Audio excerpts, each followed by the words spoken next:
আল্লাহর পয়গম্বর বিঘা ধরা জমিতে ওই তিনজন ব্যক্তি আমার কাছে গিয়েছিল। ওরা বলেছিল, ও মহিলা, তুমি যদি আমাদের বিছানায় যাও তোমাকে টাকা দেবো, পয়সা দেবো, সংসার চালানোর সকল খরচ আমি দেব। আমি দাউদ রে, আমি আল্লাহর দিকে তাকালাম যে আমি যদি এদের সাথে অবৈধ মেলামেশা করি তাহলে আমার সিনার গুনাহ হবে। আমি অবৈধ মেলামেশা করবো না। আমি যখন ওদের কথাই রাজি হইনি, আপনার আদালতে আমার মিথ্যা মামলা দিয়েছি।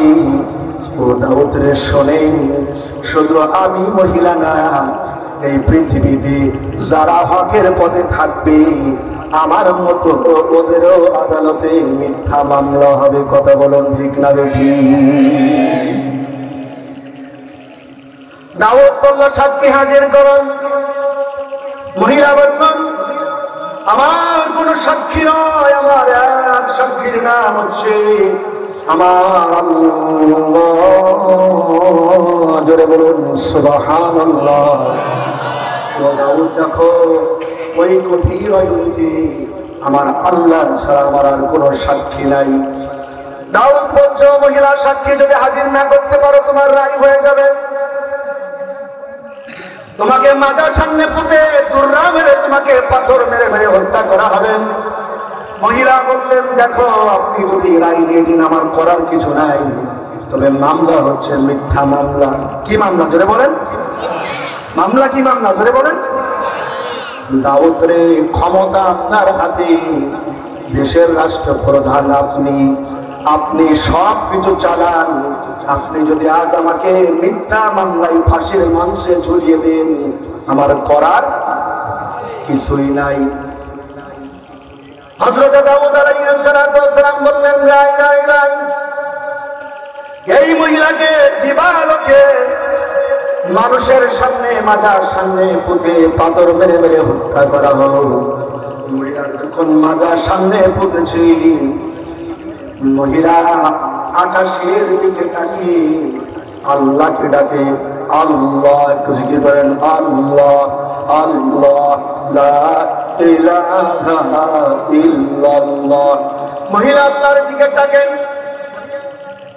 মহিলা যখন আল্লাহ রাব্বুল আলামিনকে ডাকেন, এই মহিলার ডাক আল্লাহ রাব্বুল আলামিন কবুল আর মঞ্জুর করে নিয়েছেন। জোরে বলেন সুবহানাল্লাহ।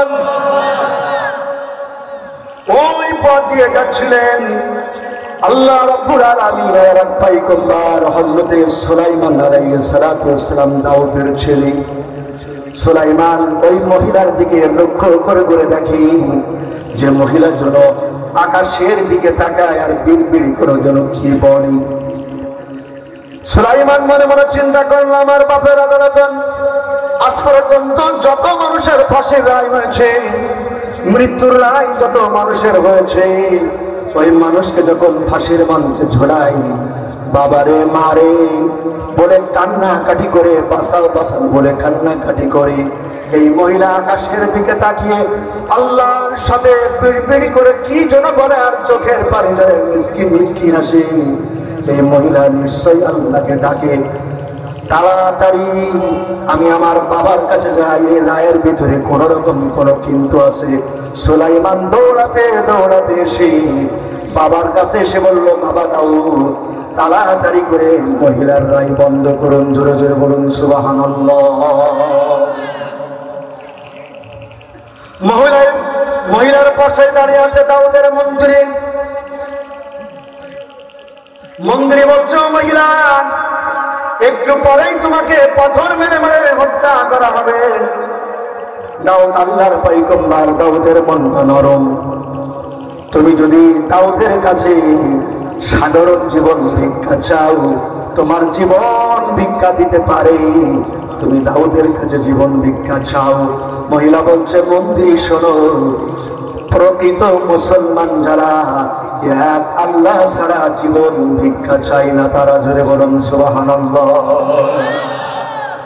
আমার মুসলমান ভাইরা, ইসলামী আন্দোলন করার জন্য শেষ ন্যায় বলেন, শেষ ন্যায় বলেন, মিশরে বলেন, আফগানিস্তান বলেন, ইরান বলেন, বাংলাদেশে বলেন, যাদেরকে ফাঁসির মঞ্চে ঝুলানো হয়েছে, অনেক মানুষ বলেছে আপনি সাধারণ ক্ষমায় রাষ্ট্রের কাঁধে বুদ্ধির কাঁধে জীবন ভিক্ষা চান। তারা ফাঁসির মঞ্চে ঝুলে মরেছে, এক আল্লাহ ছাড়া দুনিয়ার কোন মানুষের কাছে জীবন ভিক্ষা চাই নাই। কথা বলুন ঠিক না বেঠিক? প্রকৃত মুসলমান যারা এক আল্লাহ ছাড়া জীবন ভিক্ষা এই দুনিয়ার মানুষের কাছে যাবে না, তারা কথা বলুন ঠিক না বেঠিক? মহিলা বলছেন, ও দাউদের মন্ত্রী শোনো, আমার মিথ্যা মামলায় আজ আমি আসামি, আমার ফাঁসির রায় হয়েছে, আমি মুসলমান। আর প্রকৃত মুসলমান যারা এই দুনিয়ার মানুষের কাছে জীবন ভিক্ষা চাবে না, তারা কথা বলো ঠিক না বেঠে? এই বাংলার জমিনেও যাদেরকে ফাঁসির মঞ্চে ঝুলিয়ে মেরেছে, তারা কি কারোর কাছে জীবন ভিক্ষা চেয়েছে? যারা বলেন চেয়েছে? আল্লাহ নবী বলছেন, লা ইলাহা ইল্লা ফাদাখালাল জান্নাত। যার শেষ কথা, যার শেষ কালাম হচ্ছে লা ইলাহা ইল্লাল্লাহ, ফাদাখালাল জান্নাত, আমি নবীজি বললাম তার ঠিকানা হবে জান্নাত। জোরে বলুন সুবহানাল্লাহ। আমার মুসলমান ভাইরা, হার্ট স্ট্রোক করে মরবেন, কালেমা পড়তে পড়ার সুযোগ হবে না। মোটরসাইকেল অ্যাক্সিডেন্ট করে মরবেন, কালেমা পড়ার সুযোগ হবে না। হাসপাতালের বিছানায় হঠাৎ করে মরে যাবেন, কালেমা পড়ার সুযোগ হবে না। এমন মৃত্যু হয় কিনা জোরে বলেন? কালেমা পড়ার সুযোগ, কালেমা পড়ার সুযোগ হয় না। আল্লাহ রাব্বুল আলামিন বলে, ও বাংলাদেশের মানুষেরা, বাংলাদেশের তাওহীদি জনতা, দেখে নাও, যাদেরকে ফাঁসির মঞ্চে ঝুলায়, ওদেরকে আল্লাহ কলেমা পড়ায়। ওই কলেমা পড়ার পর ওদের ফাঁসির দড়ি বলে ঝোলাই। জোরে বলেন সুবহানাল্লাহ।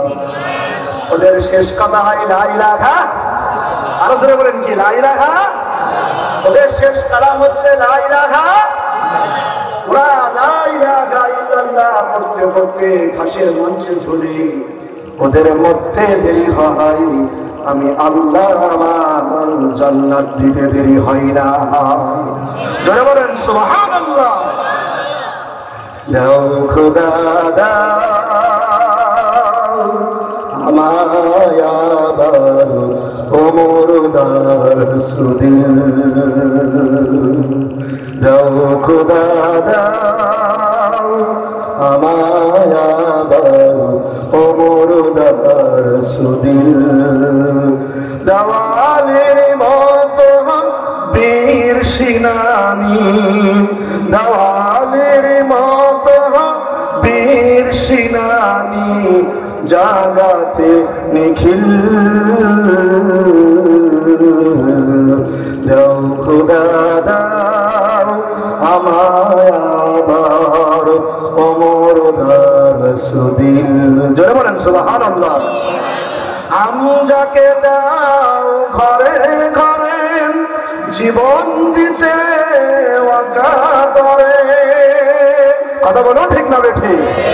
আমজাকে দাও ঘরে ঘরে জীবন দিতে ওয়াকাতরে, ভাঙতে এলে আমার কাবা, ভাঙতে এলে আমার কাবা, পাঠাও আবাবিল, দাও খোদা দাও আমায় আবার ওমর দারসুদিল। লিল্লাহি তাকবীর। আমাদের ওমরের মতো, আমির হামজার মতো নেতার প্রয়োজন আছে না নাই? জোরে বলেন। এই বাংলার জমিনে যদি একজন ওমরের মতো শাসক থাকতো, আল্লাহের কসম করে বলি, এই বাংলার যত নির্দোষীরা জেলখানায় আছে সব নির্দোষীরা বেকসুর খালাস পেত। কথা বলো ঠিক না ঠিক? ওমরের মতো একজন নেতার প্রয়োজন আছে না নাই ভাইরা?